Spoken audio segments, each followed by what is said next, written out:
L'association Nous voulons des coquelicots nous a dit en mai « Faisons vraiment ce qu'il nous plaît ».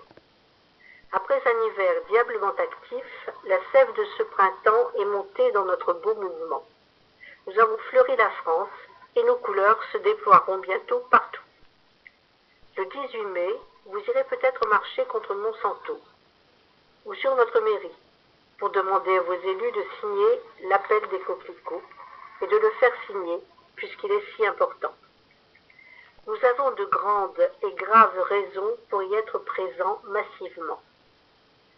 Nous entendons d'abord soutenir notre si cher ami Paul François, paysan de Charente qui se bat depuis bientôt 15 ans contre un empoisonnement par le pesticide Lasso de chez Monsanto.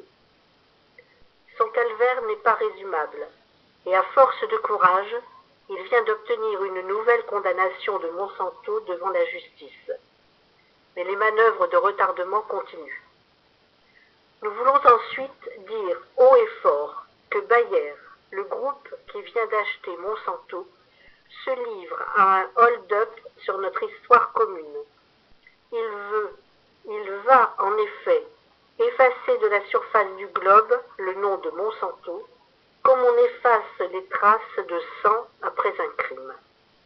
Nous n'oublions pas, nous n'oublierons jamais les dommages que Monsanto a infligés aux hommes et à tous les êtres vivants, plantes et bêtes.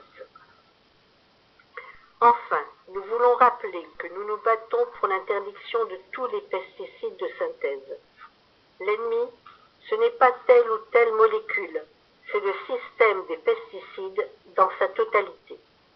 Nous assistons à une polarisation de l'attention publique sur une seule substance, le glyphosate, et nous disons à tous, attention, le glyphosate est l'arbre qui cache une forêt toxique.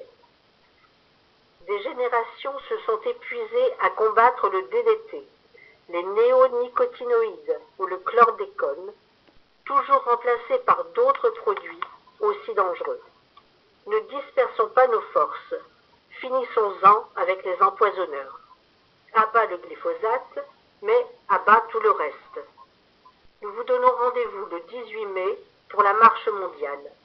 Le coquelicot sera à toutes les boutonnières.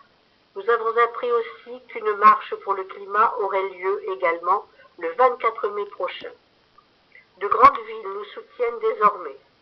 Toulouse, qui est de droite, Paris et Brest, marqués à gauche, ou encore Grenoble, avec son maire écologiste. Vous avez peut-être vu des images faites dans la capitale, où l'on a semé des coquelicots au Trocadéro et devant l'hôtel de ville. Eh bien, on a fait pareil sur la ZAD de Notre-Dame-des-Landes, et dans 1000 lieux encore dans le pays. Et ceux qui reçoivent le merveilleux journal La Hulotte ont pu voir que le soutien à notre mouvement explose, même dans les terriers. Bravo à tous. Nous espérons donc la même chose à Boulogne-sur-Mer et dans les communes de la Communauté nous a dit en mai